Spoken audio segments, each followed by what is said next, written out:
Welcome to another episode of Wild and Well. Today I'm talking to registered dietitian Christa Biegler about food sensitivities, what these are, what might be underlying them, and what we can do about it. So, welcome, Christa. Thank you for coming on the show.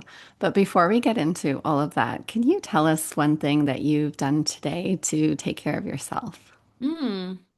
Well, I exercised this morning, thankfully. Sometimes I'm trying to in, embrace the identity of the person who wants to work out in the morning. And so between that and all my electrolytes, I'm feeling pretty great.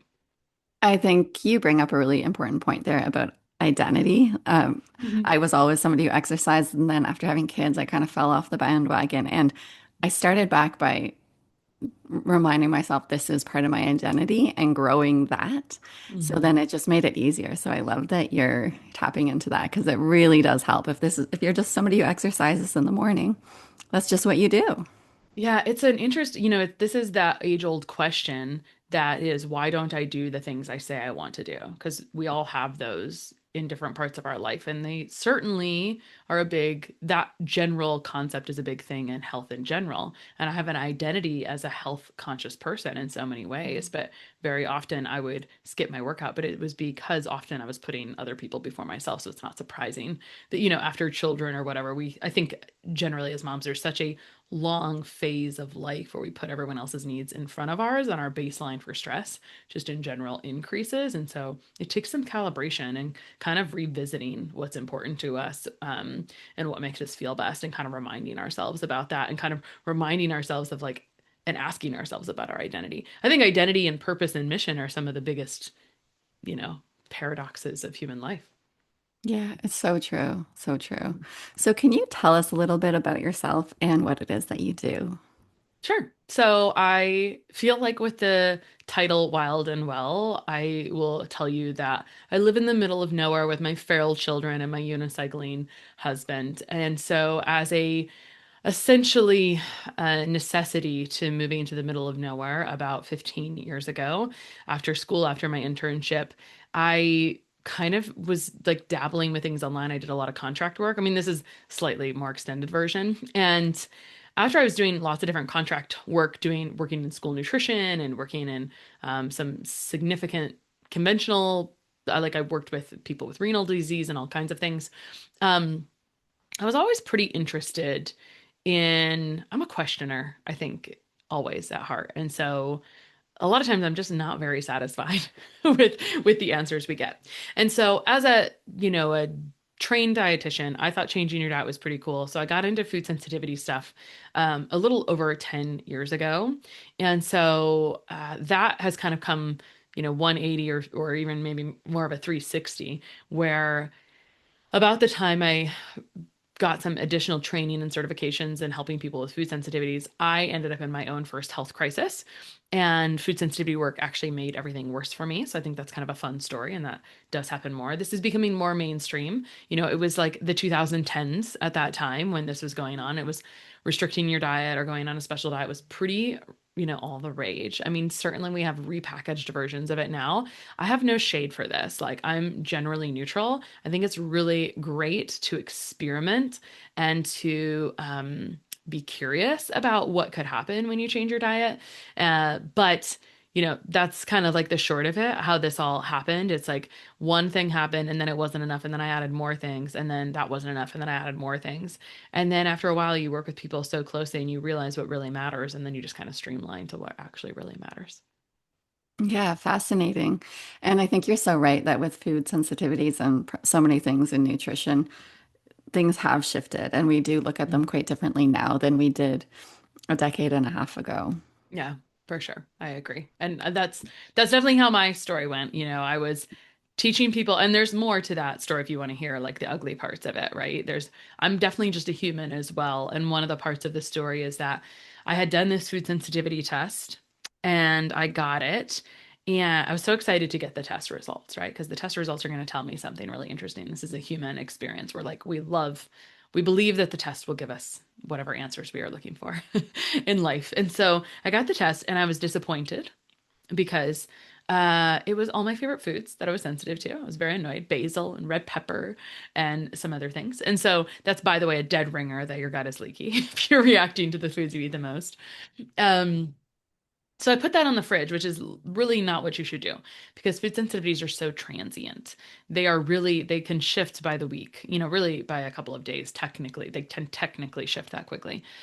And so we could talk about the difference between sensitivities and other food reactions because I find, sometimes I think, oh, we all know this. And then I'm reminded that we all do not know this, and that's totally fine. Very intelligent. I was just on a retreat that was only half about health, and one of the guests I had come was an attorney, and she's like, "Yeah, I have this food allergy." I was like, "Are you sure that's a food allergy?" She's like, "Well, I did this test." And so, if you're not in this space, you sort of don't realize like there's technically about three different categories of food reactions, and we don't necessarily all agree about them. And so we can kind of even categorize them down to two. But so the point of the story is I hung it on the fridge. And then within the month, I had this big health crisis where I broke out in a rash. And so I returned to this food sensitivity test. It's all kind of a blur. It was a long time ago, but I remember I had let a lot of time pass from those test results to implementing it. And when I implemented the results, I really didn't see a big change. But what happens when you change your diet and you don't have a good plan is you get hungry. And so I was rummaging through the pantry one day like a crazed raccoon, looking for one of the foods on my approved list. And I reached into a bag of pecans and I ate them. And within minutes, my eye started swelling. And this was very interesting to me because I'd never had a food allergy before. I'd never had this kind of reaction. I never had any kind of reaction like that to food before. And so it actually created some transient reactions from actually restricting for a couple of weeks because I was already in such a stress state. That's actually not what my body needed at that time. My body didn't actually need to restrict more. And this story is becoming, and I think that telling this story is important because this story has become more and more common the last 5 years. We have seen a shift in humanity in the last 5 years, and we are seeing an increase in hypersensitivity in general around this. And so I think kind of breaking this topic open to understand it at a deeper level, when we know better, we do better. Yeah, I think that story is unfortunately like very common, and Hmm. people do Very then brutal. restrict more, and it Hmm. leads down a path where some people are eating five foods. Hmm. Yeah, it's not a happy place. And that became something that my heart really broke about because what was happening was we create food fear. So if you change your diet out of curiosity and in experimentation, there's a couple things that can happen, and one you just alluded to. Um, Without kind of attending to the other common human reactions that go on behind the scenes, sometimes when we change our diet, we can, or frequently, maybe when we change our diet, sometimes we can feel better. Why can that be? Maybe we're just really focusing on whole, complete foods. That's a great reason we could feel better, right? That's going to be easy for our body to digest and use. We're getting rid of a lot of extra stuff. There's a lot of stuff in our food environment. I don't like I'm not crazy about this. I'm like, it just is. It's just a fact to me. But there's a lot of stuff. So when we go take an intentional, hey, I'm gonna, clean things up for a while, we can do that out of curiosity and we can feel better. And then what some people can do, and especially I see this a lot because I work with skin issues, people sometimes maybe see a change in what's going on with their skin issues, which I'm here to just put a quick flag there and say this is secondary to what's going on under the surface. It's not actually the food by itself. It's never just the food by itself. Um, or rarely is it the food by itself. So we see that things improve. And so what you just said was that unfortunately, because of like a fear that's operating underneath of it, you continue to restrict. But what is supposed to happen is you're actually supposed to expand after trying something that might be a little bit. Now, there's all kinds of different ways to do things, of course. And so we can break that open however you want to break it open. But that is the challenge. It's like we can continue to restrict and then we create essentially what's happening is you're communicating to the immune system. The immune system is very much informed by what's happening in the nervous system. And so if you're already kind of short-staffed in the body, which is extremely common because then all the operating systems and the machines don't work optimally and they're kind of all like slowing down, not working quite as efficiently, and then symptoms start to pop up. So when things are kind of depleted in general, or when you have informed the immune system that there is stress, um, then it doesn't really like you can create more sensitivities, you can create more hyperreactivity, et cetera. So to your point, like that's kind of sort of why that happens overall. It's like you can either expand or you can continue to shrink, and we often shrink out of fear, whether we want to call it that or not, because we're like, oh, when I try to add things back, I continue to flare. And there's a good sign that like you're only hitting on like a little tiny piece of the puzzle, unfortunately. And one of the challenges with all of this is that food restriction or food diet or diet changes are very widely accessible. And that's not necessarily the problem. It's just that it's easy to put out there as like, here, I put this in a book, right? For you, or here, I put this on a website for you. And there can be some dramatic, lovely things that happen for people. But when we get into, less and less and less things, it's like, okay, let's actually talk about like how the rest of the body works.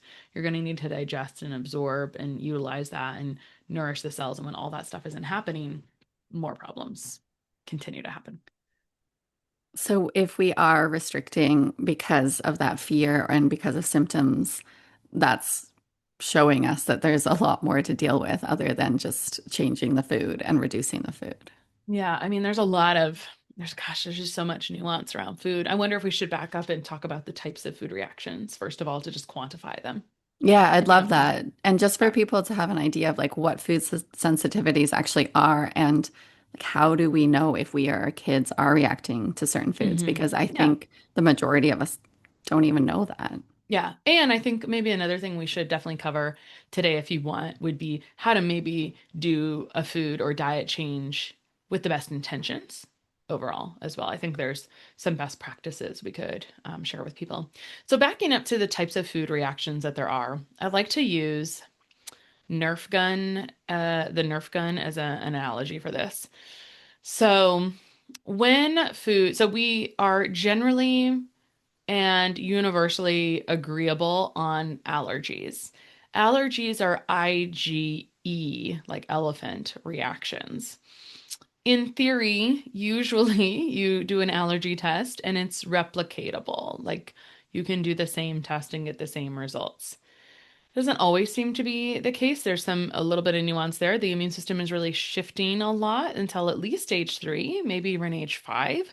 So sometimes small children are diagnosed with a food allergy and then they do grow out of it. There's definitely percentages for how much you grow out of food allergies. It's a lot of, and then there's also severity of allergies as well. But allergies are IgE allergies, and normally you're gonna be diagnosed by your allergist typically for that. And that is usually going to be either a skin prick test or a blood test. It is kind of the gold standard to do both next to each other. It's a little more accurate for you to do skin prick for environmental and blood test for food from the research that I have done. Of course, you can defer to your allergist, but sometimes they'll just do skin prick for whatever reason with kids or whatnot. And so, that can be, if your system is already reactive, that can be a little bit skewed, as you might imagine, because they're kind of like injecting a little bit of allergen. And if you're already a little bit, if your body's already a little bit burdened, you might actually react to that. So, there is an expression that people use a lot that their allergy test lit up like a Christmas tree and they were reacting to everything. And there's a pretty good sign that actually that's not how it has to be. It's that the overall system is burdened and freaking out. But that was probably over explaining, but I think it's important. I think it's important to understand this personally. So, allergies we generally agree about universally across disciplines, typically. I think we agree as well that you can improve the immune system and hopefully reduce the severity and potentially even grow out of them, especially at a young age. With adult onset allergies, I'd still like to believe that we can reduce severity overall. I think when you consider the mechanisms of how allergies work, you can improve how those mechanisms work. So we can talk about that too. So there's two other categories. There's some experts on this topic. I don't think I have their book on my shelf of too many books on my shelf right now. I think it's hiding in the other books behind the doors back there. But there's some real expert. There's like a book that is considered kind of the gold standard of allergy sensitivities and intolerances. So I follow along with that. There's these 3 types of food reactions. Sometimes we just kind of group sensitivities and intolerances as one. And in general, our terminology and definitions are not as static with these two. unfortunately. So, conventionally, universally, our medical system doesn't necessarily recognize food sensitivities. Food sensitivities, and let me get back to the Nerf guns here in a moment. So, we kind of don't recognize them, but they also kind of do. Here's why. There's something called non-celiac gluten sensitivity, where we acknowledge medically that, hey, you tested negative for celiac disease, the disease where when you get gluten, it flattens the villi in your intestines and then you can't absorb nutrients. It's a bummer of a deal. But they call non-celiac gluten sensitivity a food sensitivity if you test negative for celiac, but you clearly have negative reactions to gluten. So, in a way, we recognize sensitivities, but we also talk out of the other side of our mouths in conventional medicine and say that sensitivities don't exist. So, I bring this up because if you have to know these things if you're going to a provider because you will get different information from different people. So when we're thinking about sensitivities, I like to use this Nerf gun example. And so the immune system is usually firing off alarms and alerts, essentially, or sending mediators or triggers through the body, inflammatory triggers. And so that IgE bullet, we'll call that the red one, the red Nerf bullet. Okay, but there's many other immune system mediators or end products, immune system products. Most commonly, the one that's most recognized or most common is IgG. So let's call that a blue Nerf bullet. There's also IgM and other T cells. So let's give those different colors of Nerf bullets. So there's a lot of food sensitivity tests out there, and these are they were very popular. So some of the brand names that I feel like were all over my Facebook feed a million years ago were Everlywell. And I believe that that one was just an IgG test. And so there's not the thing about whether we define this well or not changes how we kind of standardize this. And so the thing with IgE is we think that those are kind of permanent allergies, right? Like in general, except for when you grow out of them as a kid. And I think that you can reduce the severity, but like we think that those should be recurrent on testing. With sensitivities, you'll see those shift a lot. And so I can talk about that. But and so that's I think why we struggle conventionally to recognize them, because if you can't run the same test and get the same results, then they're like, well, this is bogus, right? And so a lot of sensitivity tests on the market were IgG. There are a couple on the market that actually look at the end pile of Nerf bullets. I think they called them endpoint tests, if I recall. MRT and ALCAT would be those tests, I believe. I believe they were actually developed by the same doctor, and then he had to leave one company and start another one. So that was the endpoint. And I think that that's a little more accurate technically, but I think there's a lot of inaccuracies in how we execute this in general. So that's a sensitivity. And sensitivities are not going to cause any kind of anaphylaxis that we're familiar with allergies. Some allergies don't cause anaphylaxis. They might just cause skin rash or something else. Sensitivities will cause pretty much anything else as well, like any kind of symptoms. It could cause joint pain. It could cause digestive symptoms. It could cause throat clearing. I mean, the sky's the limit. It could cause technically anything, but again, I find food pretty superficial, and it's actually the other, like what's going on under the surface in general. What other could we improve how the immune system is looking at this? Because what's happening is when the food comes in the body should break down food into tiny little particles, right? Vitamins and nutrients, and then be dispatched to different machines. And when you are not digesting very well, which is an extremely common problem because with stress, digestion is the first thing to get shut down. It's like the first thing to get deprioritized. When we're not digesting fully and completely, and we're always on the run, right? So we're eating at our desks or eating on the road or busy with things or maybe forgetting to feed ourselves, we can assume that there's very commonly times where we're only kind of half digesting that food or not digesting it well. So what's happening is it's bigger particles. It's not getting fully digested all the way. And then once it hits the GI lining, you can have some gut permeability where the gut is more like fishnet tights instead of nylons.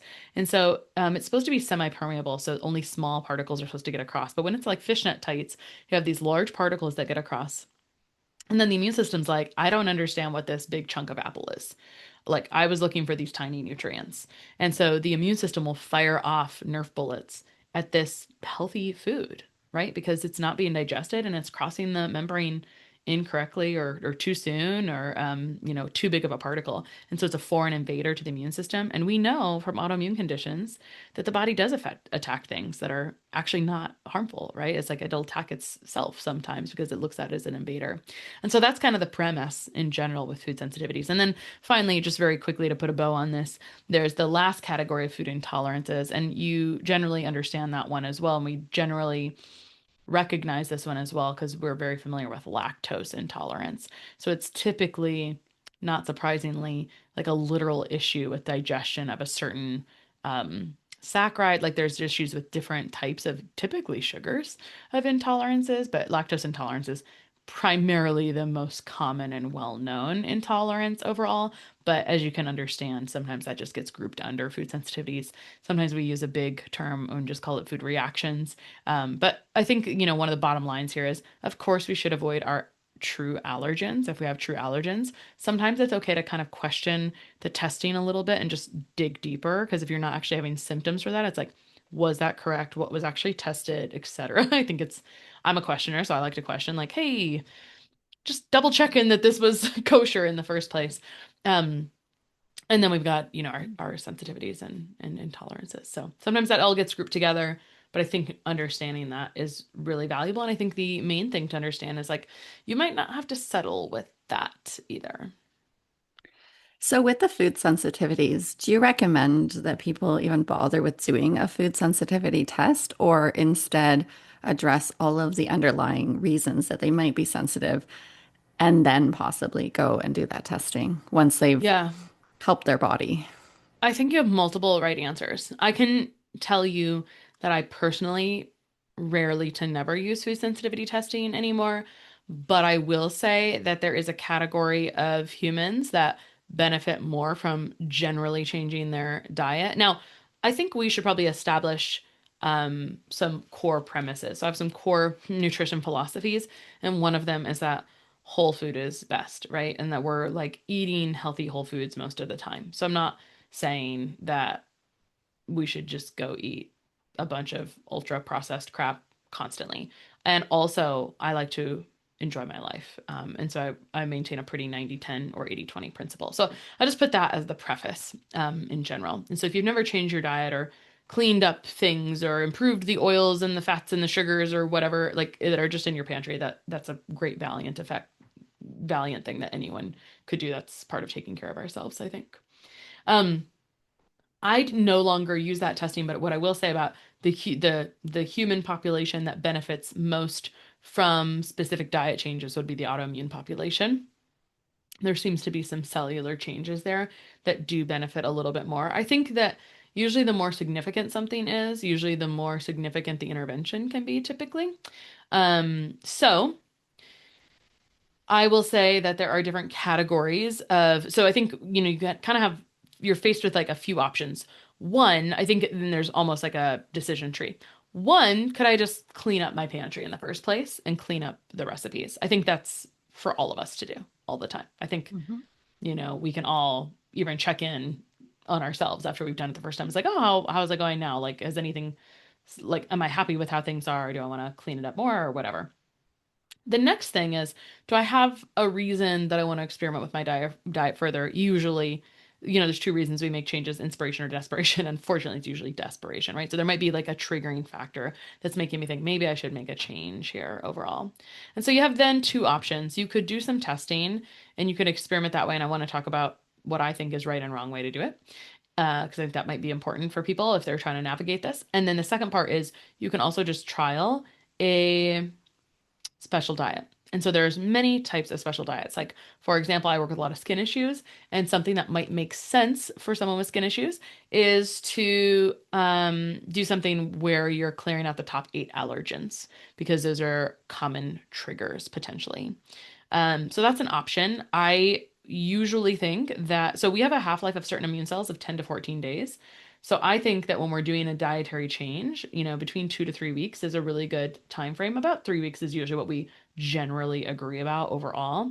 But after that, we should trial usually with the least, what's the word I'm looking for? Path of least resistance, right? And so like usually it is trial this for a few weeks, see if you have any opinions or changes. Like you've got to really measure before and after. Do I see anything? And this gets kind of skewed when people are like, oh, but then I like went to this party and did this, this, this. And I'm like, well, that can kind of throw it off technically, depending on how significant it is, because of that half-life of that cell is 10 to 14 days. So usually compliance is preferred, right? And so we get to see like how do I feel before and after those 3 weeks, and then what do we do with that information? What do we want to reintroduce? And again, path of least resistance. So I don't usually recommend like going straight to Dunkin' Donuts and grabbing a donut first, as much as maybe adding back the thing that is like going to be least obnoxious overall, right? So if I was wanting to reintroduce dairy, I might start with grass-fed butter and then grass-fed cheese well before milk. People usually will not tolerate milk until they're doing, I mean, there's multiple reasons, but there's usually some other things going on underneath the surface. So I share that because your question was, how should people go about this overall? Should they do a test or should they just skip over it? And so, how this went for me in practice, it was I did the tests and then it wasn't. And it was, there's this expression like God only gives you what you can handle. And I really felt like that was the genesis of my practice. It was like everyone felt incredible when I was doing food sensitivity work until after a while they just weren't and it wasn't enough. And then I added stool testing and then I did micronutrient testing or vice versa, whichever one was next. And now, and there was an early time where I was like, what if we just skipped over this? Because what I would do with food sensitivity stuff is do the food sensitivity protocol and after 3 weeks start to layer in other things going on with the gut. And in general, that's a pretty solid approach, by the way. If you are just going to restrict food and your system is in chaos, let's just go back to my story. Remember that one where I was like creating food reactions? If all you're doing is restricting and not giving your body any other love any other way, you might not be successful. And this is like sometimes where people get stuck a little bit. They're like, I don't get it. Like, I'm eating perfectly. And it's like, are you digesting and absorbing? Are you super deficient in other places? Yeah, the answer is probably yes, yes, and yes, usually. Is there any other dysbiosis? And so, talking about the causes of food sensitivities in general, there's absolutely a digestion component, and then there's also what is causing the digestion issue. So, stress is a big reason that our digestion gets suppressed, but also imbalances going on in the gut, which is, this is almost all bidirectional. Imbalances going on in the gut absolutely impair digestive enzyme production as well and create food sensitivities. And then third, overall toxic burden. So whatever is going on from a toxic burden standpoint, and I stand by that. A lot of people who thrived on AIP, in the early 2000s that avoided like every grain, maybe some of those people had mold exposure because mold is going to make you look reactive to all kinds of grains. It's going to make you look crazy reactive to gluten and dairy, right? And I don't say this like, I want to make sure that you don't take a fear-mongering perspective here because I kind of just feel like these are skills. Understanding, unfortunately, like the internet makes it look a little bit scary, but I think these are skills and there is actually mold everywhere and it's in most people's coffee. And I think literally we see dramatic shifts for people. People feel dramatically better. I have stories about this. Like I used to feel like crazy when I would get coffee, like throughout college. I'd have like this major spike of energy and then majorly crash. And I'd had a room in a basement that was obviously moldy in high school because of, as you start to track back your overall symptoms, you're like, oh, this is maybe a factor and this is maybe a factor. But anyway, my point is that, making little shifts can actually create massive results. And so my point is not to be fear mongering about mold exposure. It's just, I'm actually trying to just like diffuse it a little bit. It's like, oh, I'm sorry. It's really common. And the sooner people recognize it and don't stick their head in the sand around it, it's better for all of us. For those of us moving into a place, those of us living in a place, because it causes tons of symptoms for people, including food sensitivities of all types, oxalates, grains, histamines, etc. So there's lots of food categories as well, which I haven't even gotten into yet. Or food, I would call it food categories that people tend to be most reactive to. Yeah, so there's a lot that is underlying food sensitivities, and it's definitely Mhm. not just those foods, and taking those out isn't going to solve the problem. It's looking at, you said the environment, like the toxic burden, Yeah, what's happening in the gut, yeah. and that's like leaky gut, dysbiosis, Hmm. and stress. Was there something else in that? Digestive Digestion. Okay. capacity. Yeah, Yeah. that's a huge one.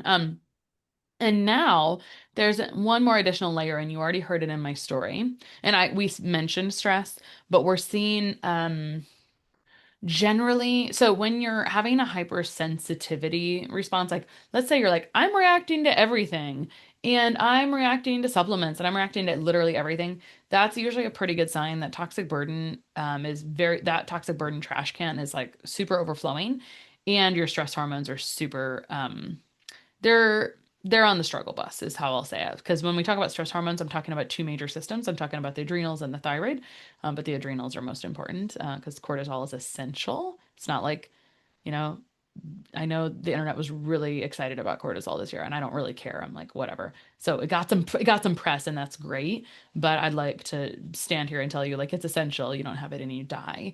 And so what happens is we press on the gas for a long time, we like run on stress for a long time, and we blow through tons of nutrients. When we blow through tons of nutrients, those nutrients make enzyme function happen in general, and enzymes make everything happen in the body. So basically, everything can break down when we're depleting all the nutrients. So we push on the gas for a long time. We all know this when we're speeding, we use up more gas, right? So it's literally the same in our body. I think it's so fun when we have external analogies that are very much the same for our bodies. So when we're speeding, we're using more energy, we're using up more gas, more nutrients. And then when our tank runs empty, we're still like alive, and so we're running on reserves typically. And so that just means the adrenals are not producing hormones at the best rate. And it's not always stress. I mean, if you have a reasonable, and I would say like my thing with mold, I'm always like helping clients with mold, but it's usually mild to moderate mold, which is usually going to get dismissed by most people. Most people aren't going to really even think it's a big deal. But mold, unfortunately, really fills that toxic burden bucket. It really taxes what's going on in the gut from a bacteriofungal standpoint because it's an aggressive fungus and it gives off a lot of waste. So that's why it fills that toxic burden bucket and makes you like really fungally type symptoms, which might look like recurrent vaginal infections, throat clearing, recurrent sinus stuff, any athlete's foot or toenail fungus, or even white-coated tongue would all be super obvious ones. There's tons more as well, itchy ears. Um, so all that is fungally, but the unfortunate thing about having even a mild to moderate exposure is it is can be really taxing for the adrenals. It's just really damaging to cellular function. And so when it's damaging to those stress organs, those essential organs that produce essential hormones for us, then typically you're going to look hypersensitive or you're going to look super depleted. And here's my issue with this is that these people get lost between the cracks a lot of times. So like you have no choice but to be here and learn and do better because no one's saving you on this one, unfortunately, because we just are not there medically yet. And I always say don't blame your doctor. Your doctor's also dealing with adrenal issues. Their medical school training was not um, health conscious. They they were worked to death as well. And so I think to me, life is all about supporting these internal operating systems and supporting them really holistically and nourishing them back to balance. And when we do that, we correct all symptoms from food sensitivities to hypersensitivity to fatigue to skin issues to all the things. And I mean, to me, this has become a beautiful symphony because you do so much for so long with clients, right? And it's like, how do you bring this all together and make it simple so people aren't just whack-a-moling, right? It was breaking my heart when people would come in and restrict their diet, and then we would expand it, but they would like shrink back on their own later because maybe they hadn't addressed a mold exposure in the home that we didn't even know about because I didn't know anything about that, when I first started practicing. And so, all of this is information, and all symptoms that the body gives you are information, and they're just signals. They're just the body trying to talk. They're just trying to help you, let you know that there's something going on. And I'm here to try to give lip service to the fact that food sensitivities are a little superficial. They're not super root cause. They are at the top. They're the outside of the car, but you got to get under the hood.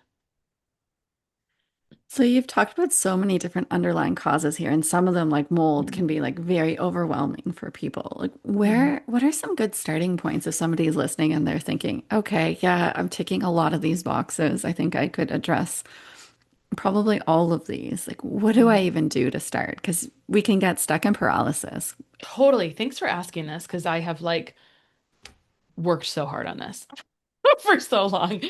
So I'm glad you asked, because we used to do things one way, and I do not open the non-existent yellow pages and call the first person.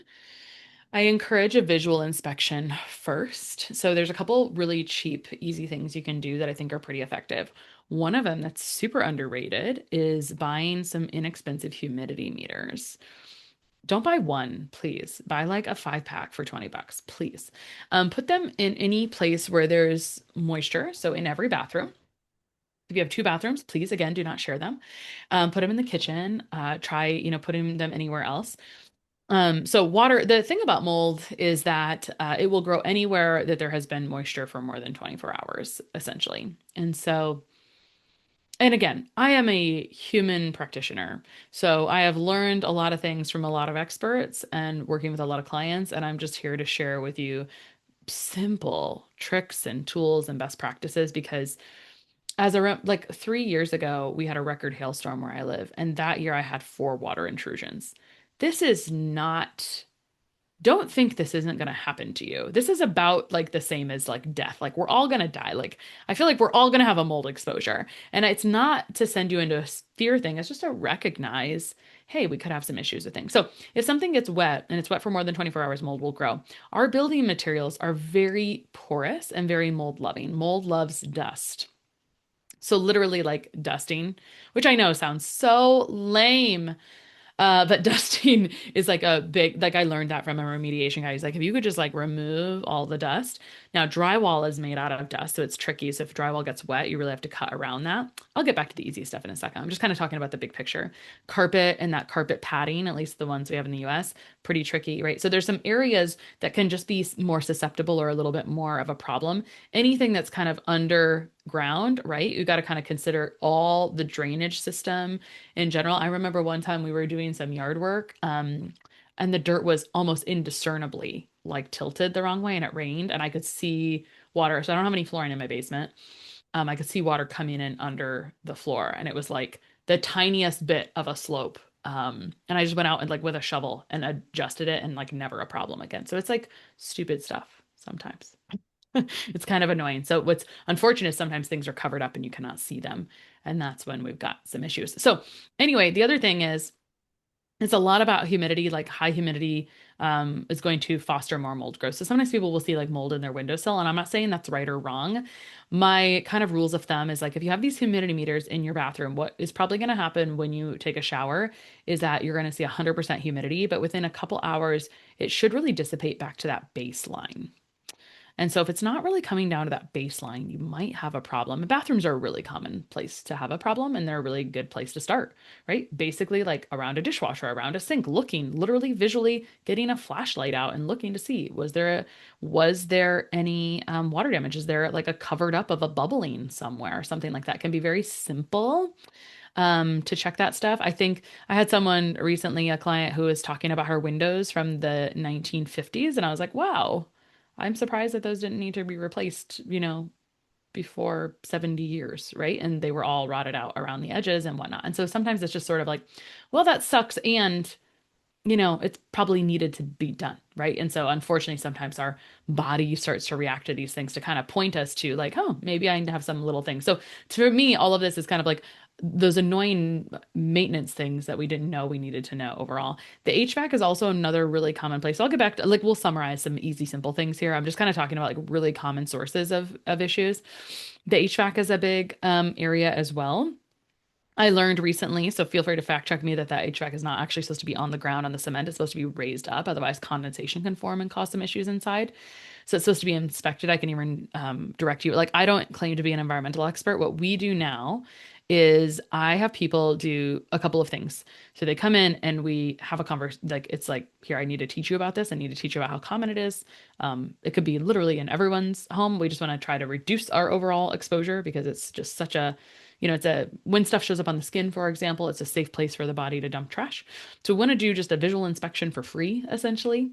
And then those humidity meters are very low cost. And we want to go ahead and like track that just a little bit just to see, hey, is my humidity getting down? Maybe I need better ventilation.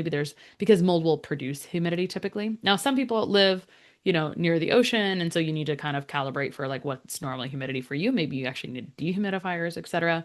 I think it's pretty cool that humidity should be this certain range. I think it's like 40 to 60-ish%. And any more than that's, maybe we got some real mold issues. Any less than that, you can get really dried out. And it's interesting. I think that there's some literature around like the flu lives like at low and high humidity, right? But like in that sweet spot, it's much better or less of an issue. So I need to find that evidence because I always like I saw that once and I need to go back and find it. But anyway, so talking about simple things, coming in doing a visual inspection costs you $0 with a flashlight, like looking around for certain spaces. Humidity meters are really inexpensive start. I think really anyone could do that. I think I had someone thank me because she had a humidity meter in her kitchen and she like found out she had a leak around a dishwasher. I think probably it had been going on a little too long at that point. You can also get these little, I need to do this. I haven't done this yet. You can get these little alarms that go around like toilets and fridges and other things. I always have like a pan around the bottom of my wash machine. So anyway, visual inspection, humidity meters, and then from there, there's a couple things. I think a thermal camera is pretty okay. It's a $300 investment, but what we usually have people do is we usually have them do a home ERMI and then have it professionally interpreted by an environmental expert. And it costs about $400. And I find that to be the easy button. There is no easy button, but I find that to be the easy button because it helps us know, do we have an issue that we might need to address? And when we can figure that out, then we can kind of figure out, okay, what area do I maybe need to focus on? And I kind of already talked about those areas that typically are like the main issues typically first, is there potentially carpet stuff? When I'm thinking about like allergies, asthma, eczema in kids, I'm always like, okay, do one or more kids have it? Do they share a room? Those types of things. I've seen a lot of things. I had a woman once who had, you can also test the body for mycotoxins. Just from a budget perspective, I like to try to be cost conscious in general for things. So I can do that. There might be some context where I want to do that instead for whatever reason.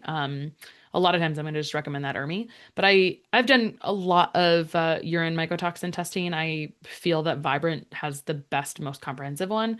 There is another company, Mosaic. It's now called Mosaic. They're kind of the OG, but they don't test as many toxins. And so sometimes it looks a little lower than actually it's reading, I find. And I've never been a blood tester for mycotoxins, but that's an option too. Some people do that. I don't know what you do, but if at all.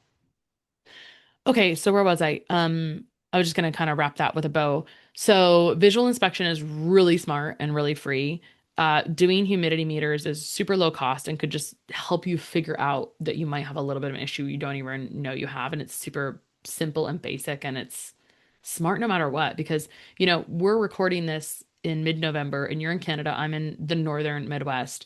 Well, it's not, it's foggy today, so it's very damp today outside, but usually with this forced air heat things are drier, right? If anyone has like a fireplace, like the humidity gets very low. And when it gets very low, like it dries out your skin, it dries everything out, it dries out your nasal passages. So literally just like getting humidity to an optimal range is like a little life hack that you didn't know you needed type thing. So I think that that's a really smart thing. And hopefully my stories have given you some other food for thought around specific places. I think the thermal gun for about $300 is probably one of the next most like after doing the ERMI test, I think that's probably the next best self-assessment. The issue with doing inspections, and I think this is probably good as well, it's kind of like kissing frogs. Please don't hire someone to do $300 of 2 air samples. Just not enough to really catch anything, unfortunately, in my opinion. Sometimes I will do these little mold plates, but they're really only useful for like seeing some airborne mold, and usually only after you're like, usually they might be like a little bit of a screening tool for that HVAC, right? Because you're gonna stir up all the air and then leave them out, but they're not a, end all be all. What there's been some times where they've been kind of helpful, but it's not like you do one thing and you're like, okay, I have no problems. It's like, okay, I've got to assess this from a few different angles. So it takes a little bit of education in general, which is not a problem. All this education today was free. Yay. And I recommended a lot of cheap to free things. And at most $400. That is not, this is literally some of the fanciest mold and thorough mold testing out there. runs from five to $9,000. And I'm not saying you should just go jump and do that. I think really starting with a home assessment of yourself is much. I mean, we've been navigating this for years with people, and it's kind of like sucks. And so I think thanks for asking that, because if we can make some of these basic things more mainstream and help people kind of just recognize and understand it and just stop thinking that it doesn't apply, because it applies to us all. Yeah. There's even little things. There's even, even if you wanted to look behind a wall cavity, which I've wanted to, in different times, there's even like little inexpensive cameras you can get and hook up to your phone online as well as a possibility, too. So.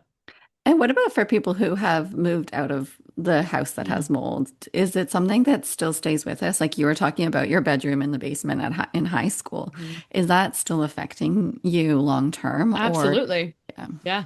Once you take this into your body through your skin, your sinuses, whatever, it's an organism that wants to thrive. It's like, everyone's out here trying to live, mold included. And so your body will try to protect you. It's pretty inflammatory.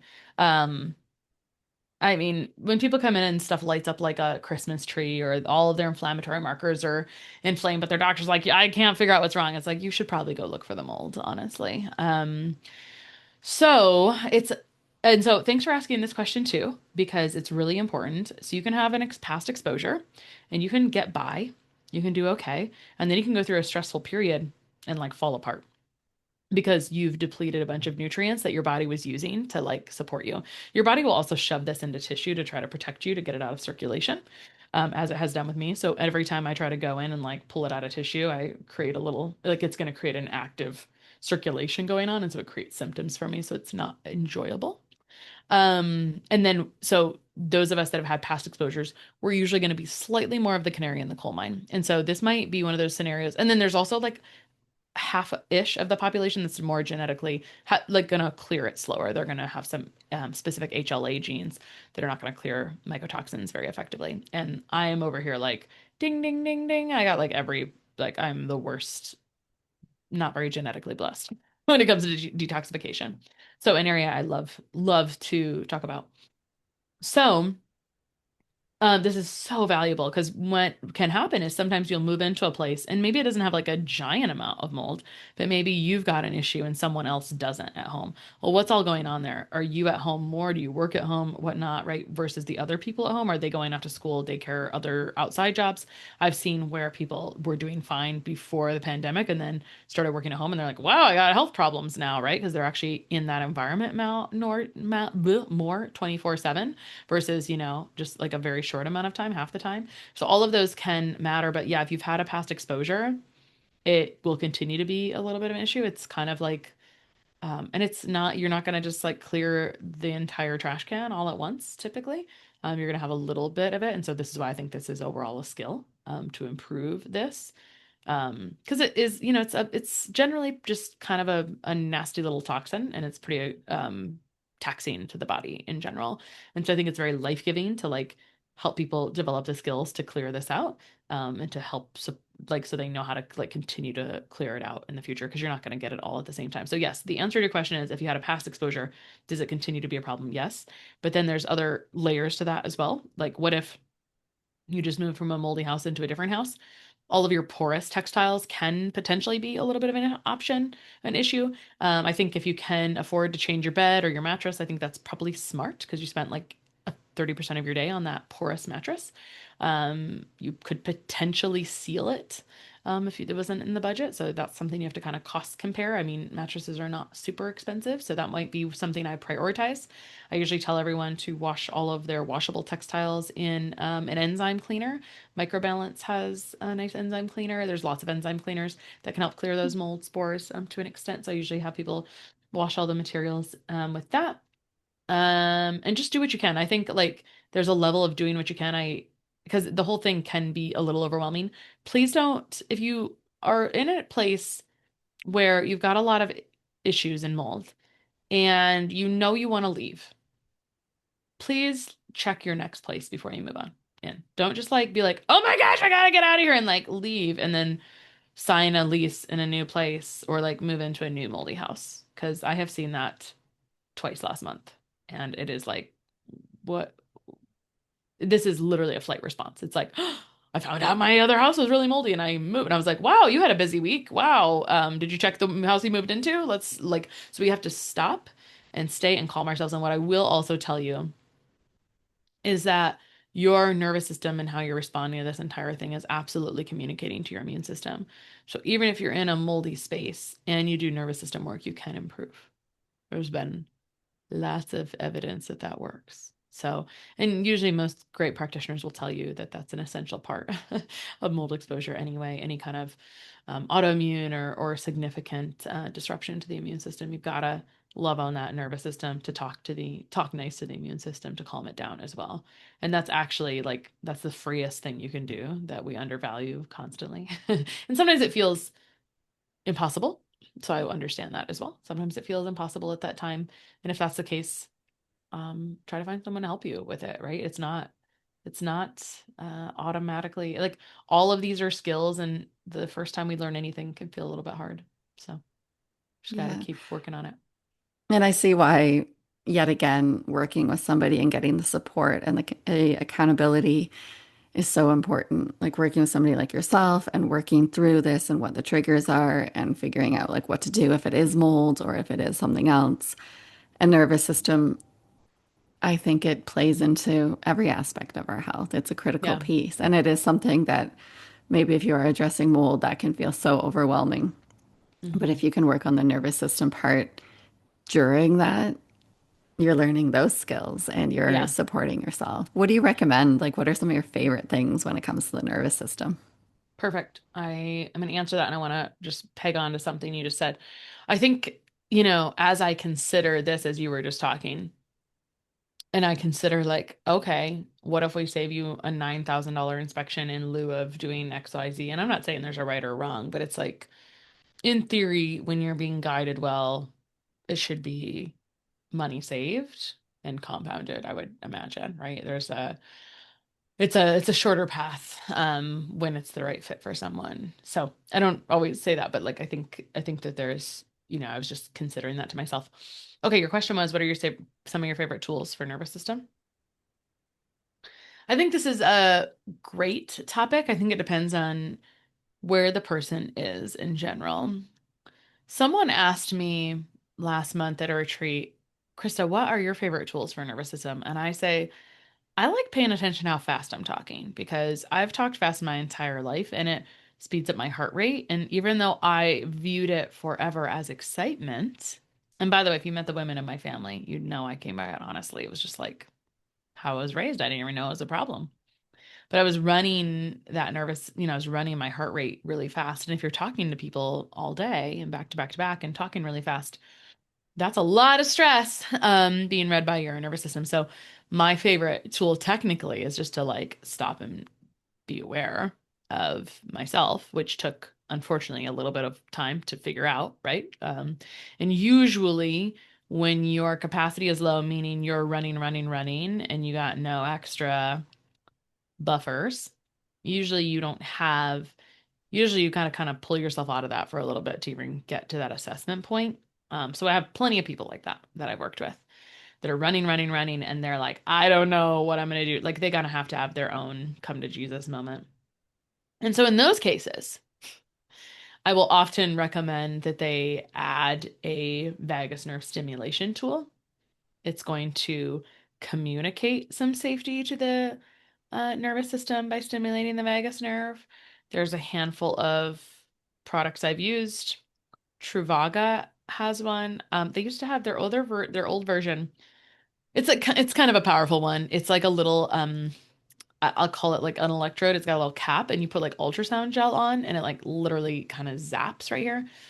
So there's some I would recommend for some people and not for others. So if you got like a husband who's like very unaware, there's one I like called Nirvana Zen. Thanks for reminding me. I'd love to use it. I'm always in a better mood after I use it.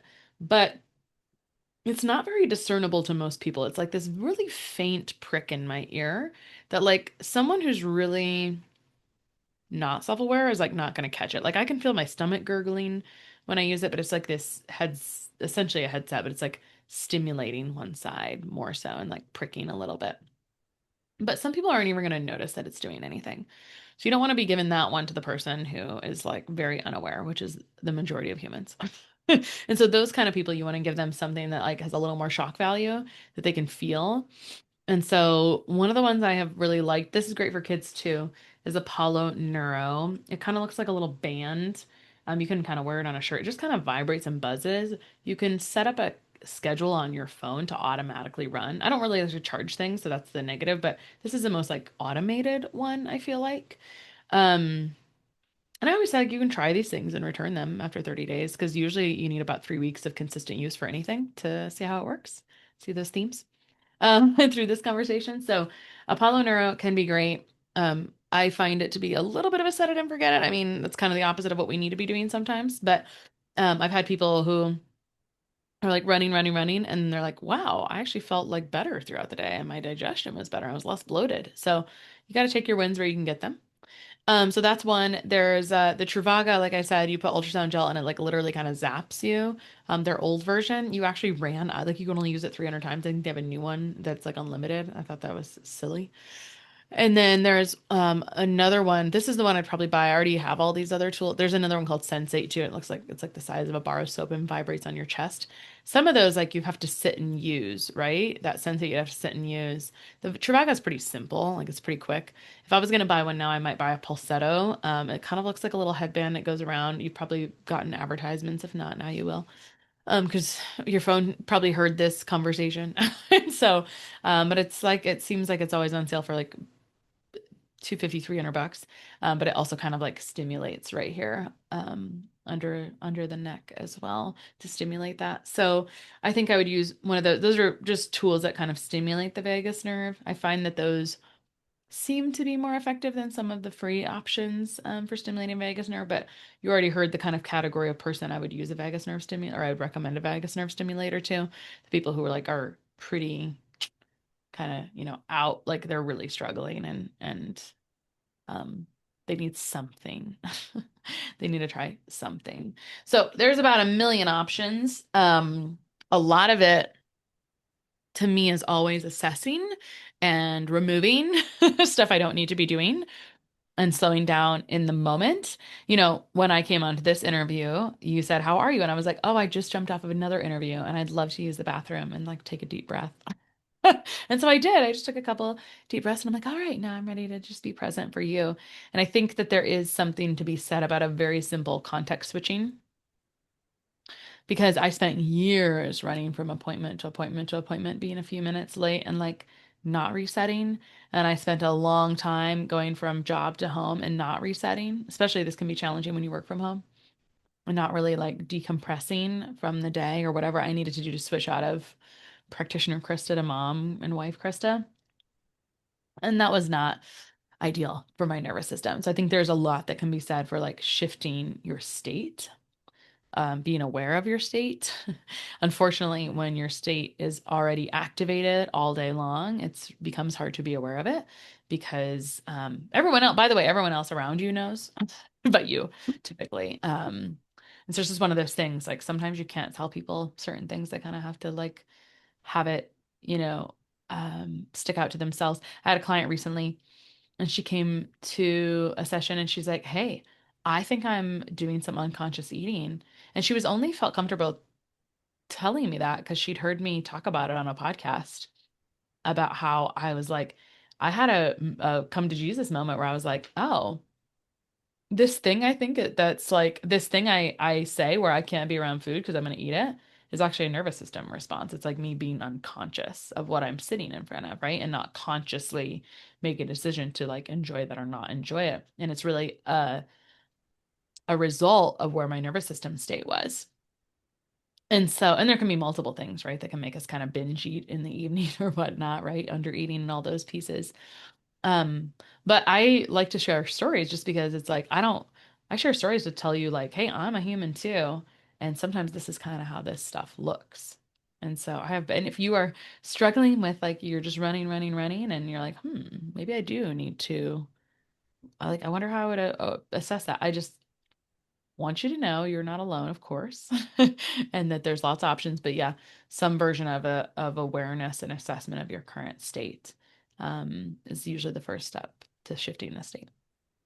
Yeah, awareness is so key when it comes to anything, right? So it Hmm. definitely is the first step. And I think that's really useful. Like I talk about nervous system support on the podcast a lot, but we actually haven't talked much about tools that we can use. And sometimes that's just easier. Like sometimes you just want something external and it to be this reminder when you put the contraption on Hmm. and you know that you're getting that support rather than like having to do yet another thing. It almost can be easier. So thank you for giving those like specific suggestions. I think listeners Hmm. will really appreciate that.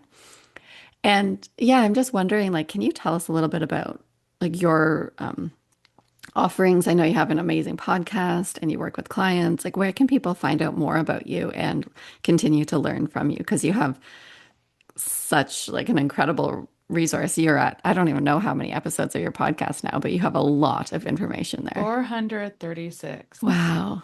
which is a lot. But we have there's a little hack for you. If you want to know about a specific topic, I always tell clients this. If you go to like christabiegler.com/podcast and you scroll down, we actually have playlists for certain categories, like for parents, for like mold stuff, for super nerd, like my favorite super nerdy ones. So we actually categorize as we update them a couple times a year. But we have just like a handful of playlists for different specific niche topics, which can be useful. You can actually find anything you probably need from me at christabiegler.com. I just spent this year streamlining a bunch of stuff and kind of creating this process on like how you clear food sensitivities and skin stuff without over restriction and over testing and doing a zillion things without like losing yourself in the process. And I'm pretty proud of that four-step process. So I have a training out that I'm just excited. Like I'm like, this is I feel like it's intended to be a gift to the world, right? So if you found this helpful, please go check that out because I feel like I worked on that for a very, very long time to be as useful as possible for people. And it was done, really with the best intentions after testing and trialing some things and streamlining. And that's kind of the phase of practice I'm in. I'm like, how can I streamline and share important concepts and just, pay it forward. I've learned a lot from my clients. I mean, that's what happens when you work with humans, I hope, is that you learn a lot. You can't There's not necessarily a shortcut to that. I guess you pay for mentorship to learn what they've learned, and I certainly did a lot of that as well. So I'm in that phase trying to just help streamline and support in that way. So you can find whatever you need there, or I'm over at anti-inflammatory nutritionist on Instagram. Great. Thank you so much. And I'll put all that in the show notes as well as links to um, that four-step process. I think there'll be a lot of people that want to dive into this even further. So that sounds like a great next step. Cool. Yeah, but Awesome. thank you so much for your time here and for what you're doing and for making this information accessible so people can start making the changes that they need. I really appreciate it. Yeah, I'm excited we covered so many good topics and got some good pearls in there. So thank you for having me.